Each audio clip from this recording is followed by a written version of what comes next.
Maksudnya daripada Abu Hurairah radhiyallahu anhu berkata bahawa Rasulullah sallallahu alaihi wa ala alihi wasallam telah bersabda, tuntutlah ilmu dengan bersungguh-sungguh dan tuntutlah bersama dengan ilmu itu akan ketenteraman dan juga kewibawaan, dan hendaklah kamu bersifat tawadhu' bagi guru yang kamu belajar daripadanya. Alamin wa bihi nasta'in ala umuri dunya waddin. Allahumma salli wa sallim wa barik ala sayyidina wa maulana Muhammad الفاتح لما أغلق والخاتم لما سبق ناصر الحق بالحق والهادي إلى صراطك المستقيم وعلى آله وصحبه حق قدره ومقداره العظيم في كل لمحة ونفس عدد ما وسعه علم الله. سبحانك لا علم لنا إلا ما علمتنا إنك أنت العليم الحكيم. لا إله إلا أنت سبحانك إني كنت من الظالمين. ثم أما بعد. Tuan-tuan dan puan-puan, para jemaah yang dirahmati Allah Subhanahu wa taala. Alhamdulillahirabbil alamin. Bersyukur kita kepada Allah Subhanahu wa taala di atas segala kurniaan, anugerah, kebaikan yang telah Allah kurniakan kepada kita, yang mana di antara kurniaan yang terbesar yang diberikan oleh Allah Subhanahu wa taala kepada seseorang hamba adalah ni'mat at-tafaqquh fid-din. Ni'mat at-tafaqquh fid-din maksudnya ni'mat mendalami ilmu agama, seperti yang terdapat dalam sepotong hadis yang kita selalu dengar bahawa Nabi sallallahu alaihi wa ala alihi wasallam telah bersabda,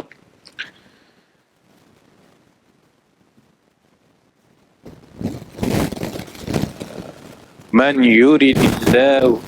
yuridillahu bihi khairan yufaqihu fid-din. Barang siapa yang dikehendaki oleh Allah dengan kebaikan, nescaya Allah akan memberinya mendalami agama. Yufaqih fid-din. Al-fiqhu maksudnya faham. Jadi tanda seseorang tu nak diberikan kebaikan oleh Allah itu adalah diberi faham pasal urusan agama. Apabila seseorang itu faham urusan agama, itu tandanya pintu-pintu kebaikan Allah telah buka bagi diri dia. Dan tuan-tuan dan puan-puan, seringkali sebahagian manusia menganggap bahawa tanda Allah nak bagi dia kebaikan itu adalah ni'mat duniawi.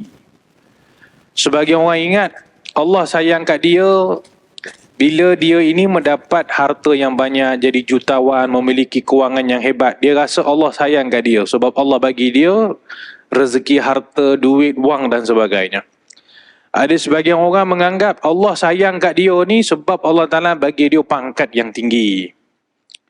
Ada sebagian orang ingat Allah sayang kat dia ni sebab Allah bagi dia otak yang cerdik.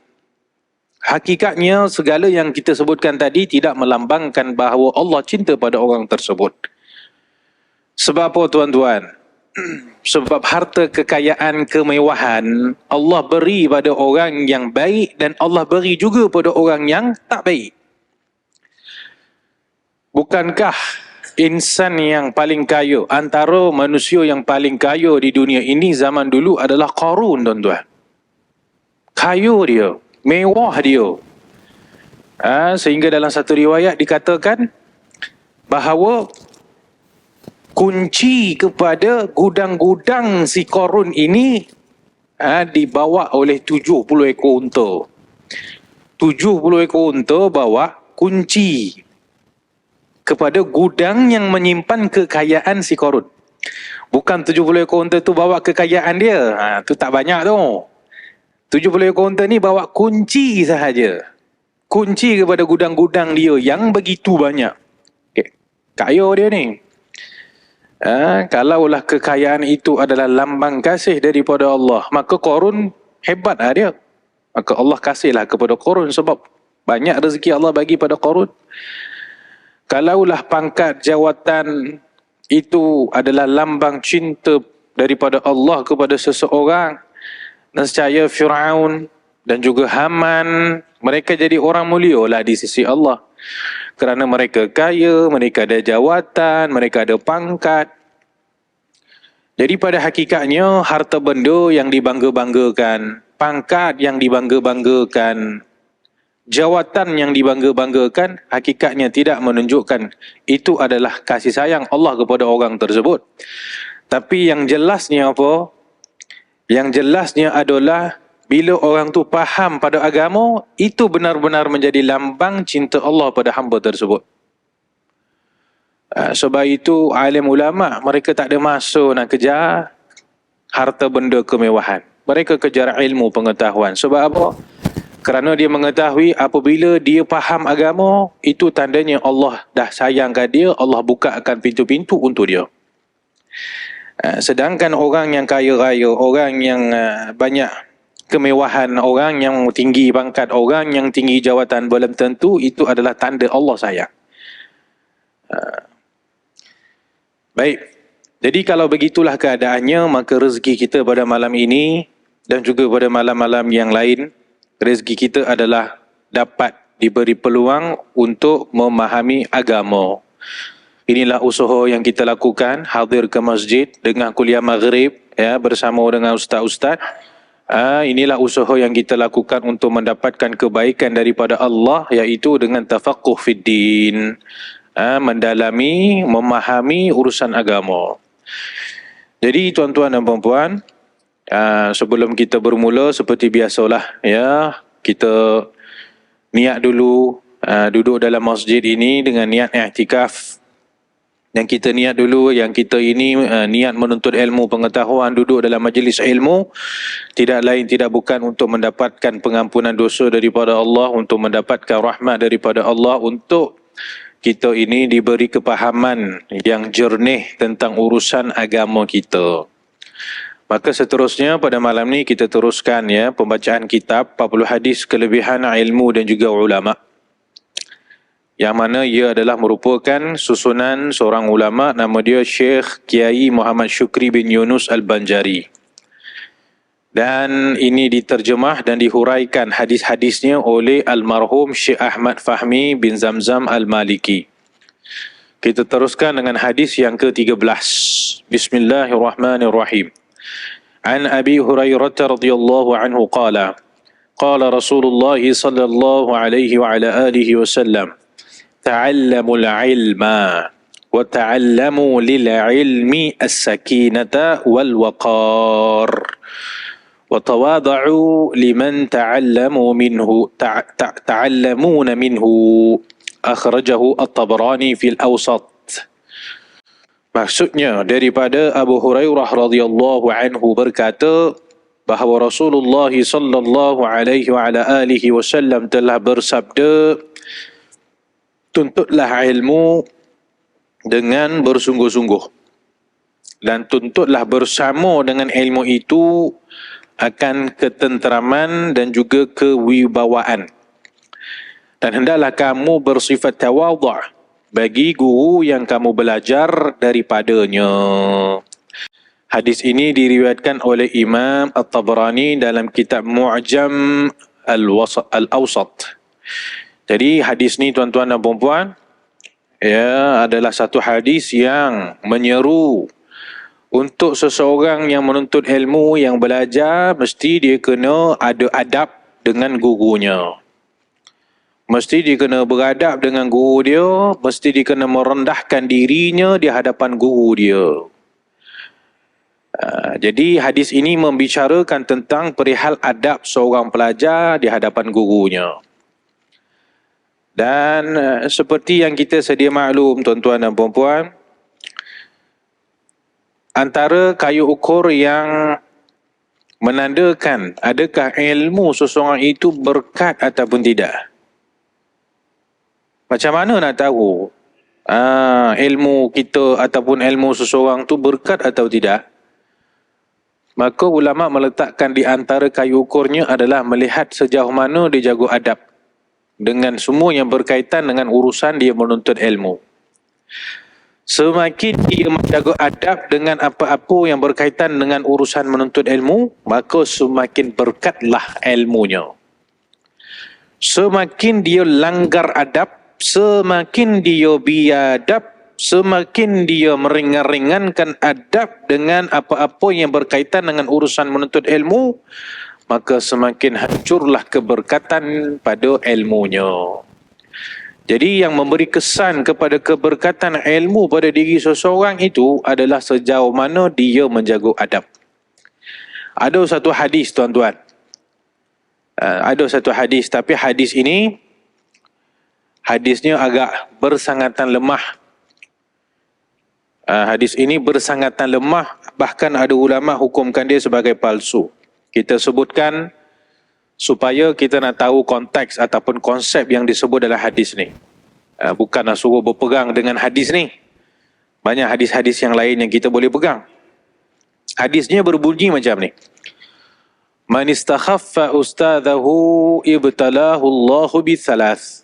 Barang siapa meringan-ringankan adabnya terhadap guru dia, nescaya akan dibalakan oleh Allah dengan 3 perkara.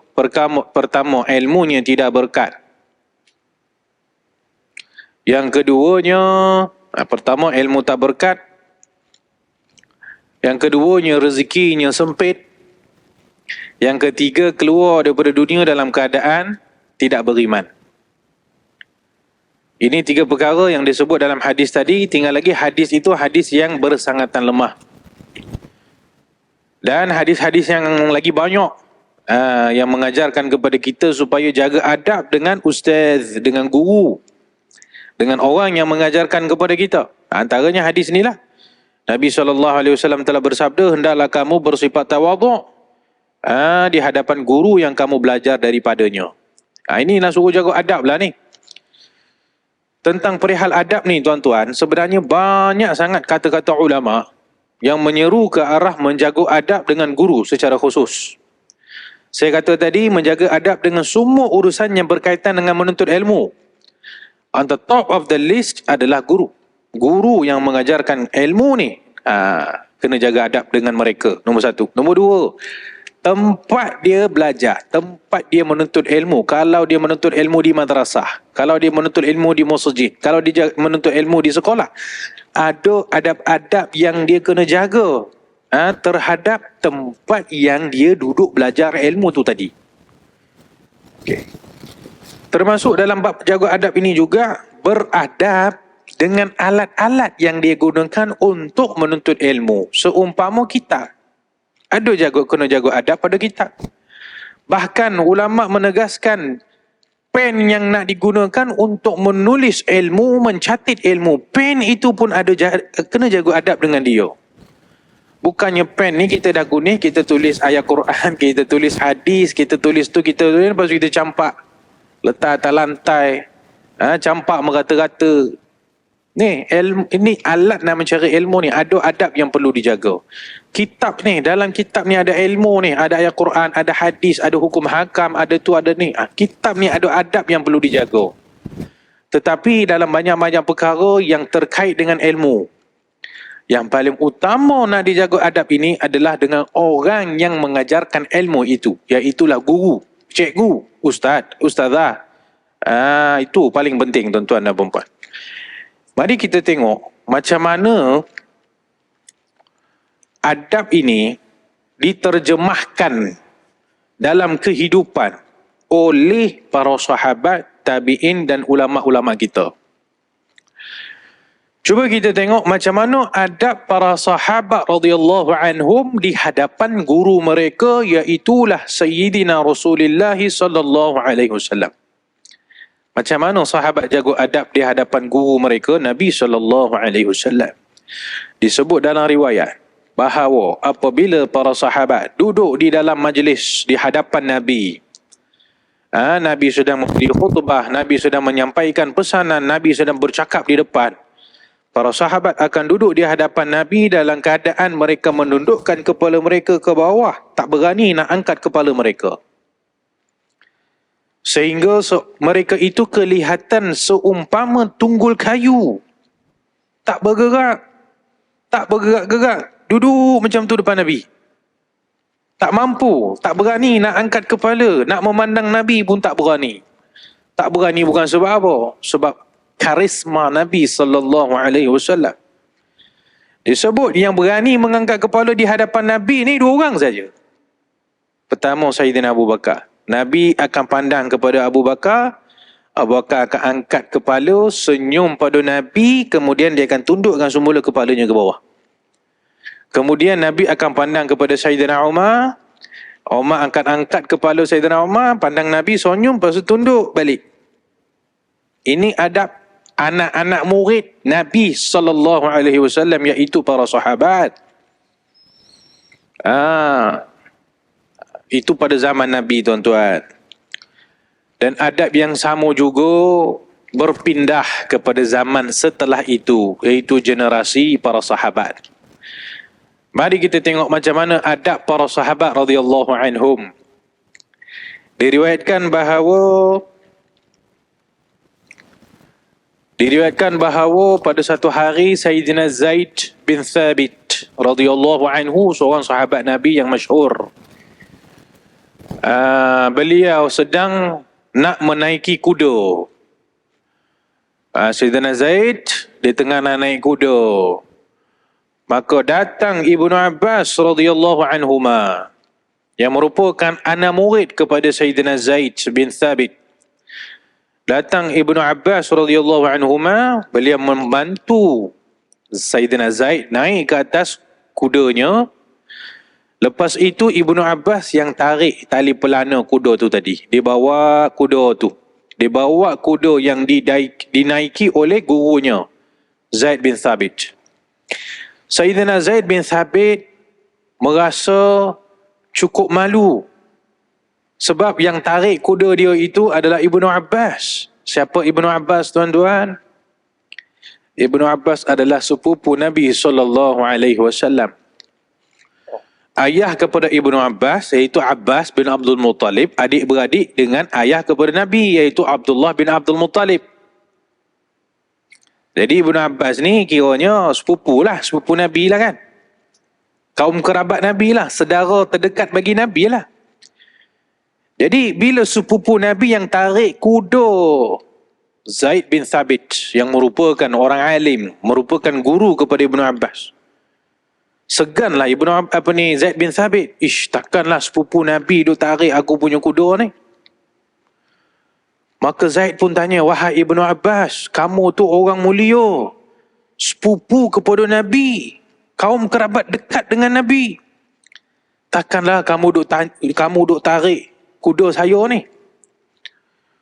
Maka kata Ibnu Abbas radhiyallahu anhuma, beginilah kami diajarkan untuk memuliakan ulama-ulama kami. Ibnu Abbas kata, macam ni lah kami disuruh untuk memuliakan, untuk menjaga adab dengan guru-guru kami. Ibnu Abbas orang yang hebat, orang yang mulia, dekat dengan Nabi. Tak adalah dia merasakan, aku ni sepupu Nabi kot, aku ni banyak ilmu kot, takkan aku nak tarik kuda ni Zaid bin Thabit. Dia tak fikir macam tu, tuan-tuan. Semulia-mulia Ibnu Abbas radhiyallahu anhuma, dia tengok tok guru dia tengah naik kuda, dia yang tarik kuda itu. Dan dia kata, beginilah kami diajarkan untuk menghormati dan memuliakan guru-guru kami, kata Ibnu Abbas. Bila Zaid bin Thabit dia dengar kata-kata Ibnu Abbas ni, dia kata berhenti. Dia pun turun daripada kuda. Dia pun ambil tangan Ibnu Abbas, dia cium tangan Ibnu Abbas. Zaid bin Thabit, seorang sahabat yang mulia, yang dah berumur dah, dia jauh lebih tua daripada Ibnu Abbas. Ibnu Abbas muda lagi waktu tu. Dia dah tua dah. Dan dia tu antara sahabat yang paling alim. Zaid bin Thabit ni, tuan-tuan, antara sahabat yang paling alim. Nabi lantik dia untuk menulis wahyu. Sayyidina Abu Bakar lantik Zaid bin Thabit untuk kumpulkan Quran. Zaman Sayyidina Uthman, sekali lagi dia lantik untuk kumpulkan Quran, 2 kali. Zaid bin Thabit ni, alim besar daripada kalangan sahabat. Dia turun daripada kuda, dia ambil tangan Ibnu Abbas, anak murid dia yang masih muda lagi. Dia cium, dia kata, beginilah kami disuruh untuk memuliakan ahli keluarga Nabi SAW. Tengok, ini riwayat ni mengajarkan kita dua benda tuan-tuan. Pertama, macam mana Ibnu Abbas memuliakan gurunya Zaid bin Thabit. Yang kedua, macam mana Zaid bin Thabit memuliakan ahli bait Nabi Ibnu Abbas, walaupun Ibnu Abbas tu anak murid dia sendiri. Walaupun Ibnu Abbas tu masih muda lagi. Zaid yang turun, Zaid yang pegang tangan, cium tangan Ibnu Abbas radhiyallahu anhu, kerana dia itu termasuk ahli bait Nabi, ahli keluarga Nabi. Jadi ini adab para sahabat. Ibnu Abbas pun sahabat, Zaid bin Thabit pun sahabat, mereka sahabat besar-besar. Bukalah mana-mana kitab tafsir Al-Quran, takkan ada satu tafsir kat dunia hari ini yang dalam itu tak ada nama Ibnu Abbas, tak ada nama Zaid bin Thabit. Tak ada. Bukalah mana-mana kitab hadis pada zaman ini, semua kitab hadis tak ada satu pun yang berkuat kecuali. Satu kitab hadis pun tak ada yang dalam itu tiada nama Ibnu Abbas, Zaid bin Thabit. Macam mana keilmuan mereka mengalir sampai pada hari ini tuan-tuan? Kerana keberkatan mereka, keberkatan yang ada pada ilmu mereka. Ini saya datangkan contoh tadi, adab Ibnu Abbas terhadap guru dia Zaid bin Thabit. Dan dinukilkan dalam satu lagi riwayat bahawa pada satu hari Ibnu Abbas datang ke rumah salah seorang gurunya. Kalau tak silap saya, Zaid bin Thabit juga. Dia datang ke rumah tok guru dia, nak tanyakan soalan, nak belajar ilmu. Sayyidina Ibnu Abbas datang awal pagi. Dia nak ketuk pintu guru dia. Tapi dia takut sekiranya ketukan itu mengganggu Zaid bin Thabit. Dia fikir takut Zaid bin Thabit tengah tidur ke apa ke kan. Jadi dia nak ketuk, dia rasa serba salah. Patut ke saya nak ketuk rumah tok guru saya ni? Takut mengganggu pula, takut tengah berzikir ke, takut tengah sembahyang ke, takut tengah tidur ke. Maka Ibnu Abbas tak jadi nak ketuk pintu ni, kerana takut mengganggu. Maka apa dia buat? Dia duduk depan pintu Zaid bin Thabit. Duduk, tunggu kat situ, nak tunggu Zaid bin Thabit keluar. Dia tak nak ketuk pintu. Dia tunggu Zaid bin Thabit keluar. Sampai ketika itu bertiup angin yang kencang. Bertiup angin yang kencang, menerbangkan debu-debu kena pada Ibnu Abbas yang sedang tunggu di depan pintu gurunya. Jadi bila Zaid bin Thabit buka pintu, dia tengok, Ibnu Abbas. Muka dia penuh dengan debu. Maka dia tanya, wahai sepupu Rasulullah, apa kamu duduk depan pintu saya sampai muka berdebu semua ni? Maka Ibnu Abbas pun kata, saya nak datang jumpa dengan kamu, wahai guru, tapi saya takut, saya segan untuk mengganggu kamu. Saya segan nak ketuk pintu, takut mengganggu kamu tengah tidur ke apa ke, jadi saya tunggu je lah kat depan pintu ni, sampai berdebu dah muka. Ini salah satu riwayat juga yang menunjukkan adab para sahabat terhadap guru-guru mereka, tuan-tuan dan puan-puan. Begitu juga adab ini diwarisi oleh generasi selepas para sahabat. Kita tengok macam mana mereka jaga adab dengan guru-guru mereka pula. Disebut dalam kitab bahawa Imam Abu Hanifah pengasas kepada mazhab Hanafi. Beliau apabila duduk dalam rumah dia, beliau tidak akan berani melunjurkan kakinya ke arah satu arah ni. Dia tak pernah lunjurkan kaki dia ke satu arah. Maka ditanyakan oleh seseorang, kenapa kamu tidak pernah melunjurkan kaki ke sini? Kata Imam Abu Hanifah, saya tidak akan melunjurkan kaki saya ke arah sana kerana di arah sinilah terdapatnya rumah guru saya, Hamad bin Sulaiman. Rumah guru saya ni arah sini, tapi jauh lagi lah, jauh ke sana. Demi nak menjaga adab dan memuliakan guru dia, Imam Abu Hanifah tidak pernah melunjurkan kaki kepada arah rumah guru dia. Ini Imam Abu Hanifah, tuan-tuan dan puan-puan. Kita tengok Imam Malik pula. Imam Malik juga salah seorang imam pengasas mazhab Al-Maliki. Beliau ketika mula-mula nak belajar menuntut ilmu, ibunya pesan kepada Imam Malik, "Wahai Malik, saya nak kamu pergi dengan guru kamu, nama dia Rabi'ah. Kamu pergi kat Rabi'ah. Saya nak kamu belajar adab terlebih dahulu sebelum kamu belajar ilmu daripada dia." Ini pesanan ibunya. Ibunya pesan kepada Imam Malik yang masa itu masih kecil, masih muda lagi, kata, "Wahai Malik, wahai anakku Malik, saya nak kamu pergi menuntut ilmu dengan Rabi'ah, tapi saya nak kamu belajar adabnya daripada dia dulu. Belajar adab dulu daripada dia, lepas itu baru belajar ilmu pengetahuan." Maka itulah yang dilakukan oleh Imam Malik bin Anas. Dia pergi dekat tok guru dia tengok macam mana adab tok guru dia ni. Dia tengok, dia perhati, dia ikut semua. Dah dapat belajar ilmu adab ini, maka barulah dia datang duduk mengaji depan dia, buka kitab, mengaji hadis, mengaji Quran dan sebagainya.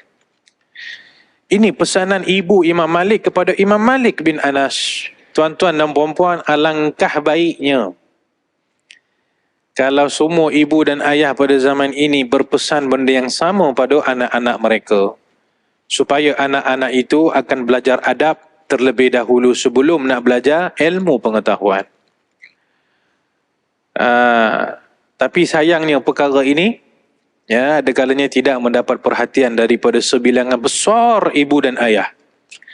Ibu dan ayah jarang cakap dekat anak dia, "Kau pergi belajar ni, jaga adab dengan tok guru ya. Pergi sekolah ni, jaga adab ya dengan cikgu ya. Jangan melawan cakap cikgu ya." Jarang. Tapi ibu kepada Imam Malik, itulah benda yang dipesan pada anak. Zaman sekarang, keadaan semakin meruncing ya tuan-tuan. Terlalu meruncing. Kalau si anak-anak pergi ke sekolah, dia kena rotan dengan ustaznya, ustazahnya, gurunya. Mak ayah yang akan datang cari gaduh. Mak ayah yang datang nak saman guru tu. "Kenapa you rotan anak saya?" Maka jangan pelik kalau hari ini adab seorang murid terhadap guru dia dah hancur dah. Hari ini budak-budak kecil darjah 1, darjah 2, darjah 3 berani mengangkat suara melawan cakap gurunya sendiri. Mana pergi adab terhadap guru, tuan-tuan dan puan-puan. Belum cerita budak-budak sekolah menengah yang berani mengugut gurunya sendiri. Dia berani mengugut macam-macam cara. Mengugut gurunya sendiri. Sampai guru tu yang lebih takutkan anak murid berbanding anak murid takutkan guru. Mana pergi adab pelajar kepada guru, tuan-tuan. Hari ini merata-rata mahasiswa-mahasiswa di kolej, di universiti, mereka tak segan-selu nak berdebat dengan guru dia sendiri. Nak menengking, nak mengangkat suara depan gurunya sendiri, itu perkara biasa. Kerana apa? Kerana adab tidak lagi dititik beratkan. Maka percayalah, hilangnya adab ini menandakan akan lahir generasi-generasi yang memiliki ilmu yang tidak berkat dalam diri mereka. Ramai anak-anak kita ni otak cerdik. Ramai anak-anak kita yang ada otak tapi tak ada watak. Watak mereka tak ada, adab mereka tak ada, akhlak mereka tak ada. Dia boleh dapat straight 12A dalam SPM, tak ada masalah. Cerdik, pintar, IQ tinggi. Tapi dalam diri dia tak ada akhlak, dalam diri dia tak ada adab, dalam diri dia tak ada berkat. Kerana tak jaga adab dengan guru mereka sendiri. Maka kembali kepada peranan ibu dan ayah. Yang sepatutnya ibu dan ayah sangat menjaga anak-anak mereka daripada sudut macam mana anak mereka jaga adab dengan gurunya. Kalau zaman dululah, mungkin kita ingat kan, kalaulah seseorang itu kena marah dengan cikgu, kena rotan dengan cikgu kat sekolah, lepas tu budak tu balik bagi tahu ayah dia, "Ayah, tadi kena rotan dengan cikgu. Rasa-rasa apa berlaku tuan-tuan? Ayah tu akan ambil rotan, dia tambah lagi 3 rotan. Tadi kat sekolah dah dapat 3 dah. Kononnya datang nak report ke ayah ni. Tadi kena rotan dengan cikgu. Oh, kena rotan dengan cikgu ya? Okey, ambil rotan tambah lagi 2. Dia dapat 3 daripada cikgu, 2 daripada ayah sendiri. Ini yang mungkin zaman-zaman kita lalui, tuan-tuan dan puan-puan. Ya. Zaman sekarang terbalik. Baru kena marah dengan cikgu kat sekolah, anaknya datang balik rumah mengadu dekat mak ayah. Besok tu mak ayah dah sampai kat sekolah. Nak saman cikgu yang marah dia, marah anak dia. Baru marah, belum cerita kalau kena rotan. Kok budak tu pun tak kisah kena rotan, tapi mak ayah pula yang melenting tak kena tempat, melenting melebihi si anak dia sendiri. Ini semua tuan-tuan menandakan generasi yang bakal keluar itu generasi yang kita takut dan seram. Macam manalah generasi akan datang ni. Ya, tak pandai jaga respect mereka dengan guru-guru sendiri. Apa lagi keberkatan ilmu yang diharapkan daripada golongan ini. Jadi tuan-tuan dan puan-puan yang dirahmati Allah Subhanahu Wa Taala, biarlah ibu dan ayah memainkan peranan yang bagus untuk mendidik anak-anak itu supaya beradab dengan guru-guru mereka, seperti yang dilakukan oleh ibu Imam Malik bin Anas terhadap anaknya sendiri. Cuba bayangkan, bila ibu tadi pesan dekat Imam Malik, saya nak you pergi belajar adab dulu baru belajar ilmu. Ini yang dipegang oleh anak tu. Imam Malik pegang dengan kata-kata ni, dan memang itu yang dia belajar. Dan Imam Malik bila dah jadi tok guru, dah jadi imam, dah jadi ulama besar, maka antara yang dia paling jaga itu adalah adab. Adab tu yang dia paling jaga, tuan-tuan dan puan-puan. Imam Malik bin Anas rahimahullah tidak pernah pakai selipar selagi mana dia tinggal di Mekah ataupun di Madinah. Selama Imam Malik tinggal di kota Madinah, di kota Madinah, Imam Malik tak pernah pakai selipar. Maka ditanyakan, orang lain semua pakai selipar, kenapa imam? You imam, imam besar ni, kenapa you tak pakai selipar? Kata Imam Malik, aku malu nak pijak tanah Madinah ini dengan selipar aku, sedangkan tanah Madinah ini pernah dipijak oleh Nabi SAW dan juga sahabat. Inilah tanah yang dulu Nabi pijak, sahabat pijak. Takkan aku pijak tanah tu dengan selipar pula? Imam Malik merasakan tak ada adab kalau dia pijak tempat pijaknya Nabi dengan selipar. Adab, tuan-tuan. Tinggi mana adab Imam Malik dengan kota, tanah di kota Madinah. Dan Imam Malik tak pernah sepanjang dia duduk di kota Madinah dia menaiki tunggangan keldai ataupun apa-apa kerana menghormati tempat Madinah tu sendiri. Imam Malik bin Anas setiap kali bila nak mengajar ilmu hadis, dia nak buka kitab hadis ni, nak belajar ilmu hadis ni, maka Imam Malik bin Anas akan pakai sorban yang cantik, baju yang paling mahal dia ada. Lepas tu dia akan pasang bukhur. Tuan-tuan pernah dengar kalimat bukhur kan? Kalau bahasa Melayu gitu panggil kemenyan. Bahasa Arab dipanggil bukhur, iaitu benda yang bila kita bakar dikeluarkan bau yang sedap. Tuan-tuan kalau pergi mana-mana kedai minyak wangi Arab, dia ada lah tu, kemenyan Arab lah senang cerita. Kang sebut kemenyannya kang pelik pula kan. Biasa kemenyan ni pawang yang guna. Sebut kemenyan ni pawang, dukun, bomo. Kita sebut kemenyan Arab lah, kemenyan Arab ni. Maka Imam Malik akan bakar gaharu, kayu gaharu. Kemenyan daripada kayu gaharu yang mahal. Sebab apa dia buat macam tu? Pakai serban, pakai baju yang paling mahal, dia pasang wangi-wangian tu semua. Sebab tanda dia beradab dengan hadis Nabi SAW. Kerana daripada kecilnya mak dia dah mendidik dengan adab, maka bila dia jadi imam besar, dah jadi besar tu, memang adablah yang dia jaga, tuan-tuan dan puan-puan. Hari ini kalau ibu dan ayah tidak menjaga adab, tidak mendidik anak-anak mereka untuk menjaga adab, maka percayalah, bila mereka tua, lagi-lagi parahlah keadaan mereka. Akhlak mereka menjadi buruk dan sebagainya. Ini tuan-tuan dan puan-puan kisahnya Imam Malik bin Anas. Ada seorang anak murid kepada Imam Malik bin Anas, nama dia Imam Sahnun. Salah seorang anak murid kanan Imam Malik. Dia pernah menyatakan, saya telah duduk dengan Imam Malik bin Anas selama 20 tahun. Selama 18 tahun kami hanya belajar adab daripada dia, hanya 2 tahun kami belajar ilmu daripada dia. Bayangkan, anak murid Imam Malik menyatakan 20 tahun kami duduk mengaji dengan guru kami Imam Malik. 18 tahun Imam Malik ajarkan kepada kami berkenaan adab. 2 tahunnya betul-betul belajar hadis, belajar ilmu pengetahuan. Agak-agak macam mana mereka mendahulukan adab lebih daripada ilmu itu sendiri. Sebab tu kita kata mereka mendahulukan watak lebih daripada otak. Watak tu adab lah, akhlak lah. Otak tu maksudnya otak lah, pengetahuan. Di sisi mereka watak lebih penting daripada otak. Zaman sekarang ni yang penting otak je. Watak orang dah tak kisah sangat. Adab dah tak terjaga mungkin. Ini kisahnya Imam Malik, tuan-tuan dan puan-puan. Kita turun bawah sikit. Sempat dah ni? 3 minit lagi lah azan. Kita turun bawah sikit. Imam Syafi'i rahimahullah. Imam kita ni. Imam kita. Daripada pagi sampai malam, kita salat, kita wuduk, kita mandi wajib, kita istinja, kita tayammum, kita zakat, kita puasa.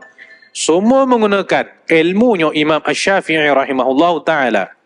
Macam mana Imam Syafi'i? Adab Imam Syafi'i. Imam Syafi'i pernah menyatakan, saya apabila duduk di depan guru saya Imam Malik. Tengok. Imam Syafi'i pun anak murid Imam Malik. Imam Syafi'i kata, bila saya duduk depan Imam Malik, saya buka kitab, saya akan buka kitab ni perlahan sekali. Perlahan je saya buka lembaran-lembaran kertas pada kitab ni. Kenapa? Kata Imam Syafi'i, saya tak nak kalau saya buka kuat-kuat, bunyi kertas ni akan mengganggu guru saya Imam Malik bin Anas. Demi tak nak bunyi kertas ni mengganggu gurunya Malik bin Anas yang sedang mengajar ke depan, Imam Syafi'i kata saya buka perlahan sekali supaya tidak kedengaran bunyi menyelak kitab ni. Sampai tahap macam tu, tuan-tuan. Imam Syafi'i jago adab dengan gurunya. Hari ni di sebahagian masjid, di sebahagian surau, ustaz mengajar ke depan, Masya Allah, di belakang dia berbual sama level macam sembang kat kedai kopi. Ustaz ada kat depan mengajar kitab, mengajar tafsir, mengajar hadis, mengajar tauhid, mengajar tasawuf. Di belakang jemaah boleh melunjurkan kaki, jemaah boleh berbual, boleh bersembang, apa benda. Ya, di masjid, di surau, di sebahagian tempat. Cubalah kalau kita, tuan-tuan dan puan-puan, jadikan Imam Syafi'i sebagai idola. Yang tidak berani menyelak buku ni dengan kuat, takut bunyi yang boleh mengganggu guru di hadapan. Hebat, tuan-tuan. Kerana adab yang hebat sebegitu rupa, mereka menjadi alim ulama yang keilmuan mereka bertahan sampai pada sekarang ni. Ya. Dan okey, itu Imam Syafi'i. Kita tengok anak murid Imam Syafi'i, ada seorang nama dia Imam Rabi'. Imam Rabi' Al-Muradi kalau tak silap saya. Imam Rabi' kan Imam Muzani ya. Saya tak ingat Imam Muzani atau Imam Rabi'. Kata beliau, saya bila duduk di hadapan guru saya Imam Asy-Syafi'i, kalau saya minum air itu takkan jatuh, takkan masuk melebihi kerongkong saya, dia kata. Maksudnya, dia kata kalau saya telan air, dia akan sangkut dekat tekak saya. Sebab apa? Sebab bila saya duduk depan Imam Syafi'i, saya duduk dalam keadaan saya begitu gerun, saya begitu hormat dengan dia. Sampai nak telan air liur ataupun telan air pun saya tak berani, kerana jaga adab dengan guru saya yang berada di hadapan saya, Imam Syafi'i. Itu kata anak murid Imam Syafi'i. Kalau kita tengok macam mana dia punya kesinambungan adab itu daripada zaman sahabat pergi kepada zaman tabi'in, daripada zaman tabi'in pergi kepada Imam Abu Hanifah, daripada Imam Abu Hanifah pergi pada Imam Malik, daripada Imam Malik pergi kepada anak murid Imam Syafi'i, daripada Imam Syafi'i pergi pada anak murid Imam Syafi'i. Inilah, tuan-tuan, imam-imam, ulama-ulama kita yang menterjemahkan adab di dalam kehidupan mereka. Dan dengan jaga adab itulah ilmu mereka menjadi berkat. Dan inilah adab-adab yang selayaknya kita utamakan, titik beratkan untuk diri kita dan juga anak-anak kita. Mudah-mudahan ilmu yang kita dapat belajar dan ilmu yang anak-anak kita belajar itu juga berkat seumpama berkatnya imam-imam kita yang terdahulu. Wallahu alam. Dah azan dah. Mudah-mudahan ada manfaat yang kita dapat melalui kuliah kita pada malam ni. Dah azan je kan? Dah azan dah ya? Seminit lagi. Jadi kita tunggulah ya azan isya insya-Allah. Bismillahirrahmanirrahim. Alhamdulillahirabbil alamin. Allahumma anfa'na bima 'allamtana wa 'allimna bima yanfa'una wa zidna 'ilman wa 'amalan ya arhamar rahimin. Allahumma ati nufusana taqwaha wa zakkiha anta khairu man zakkaha anta waliyuha wa maulaha. اللهم نور قلوبنا بنور هدايتك كما نورت الأرض بنور شمسك يا أرحم الراحمين وصلى الله وسلم على سيدنا مولانا محمد وعلى آله وصحبه أجمعين والحمد لله رب العالمين. السلام عليكم ورحمة الله وبركاته.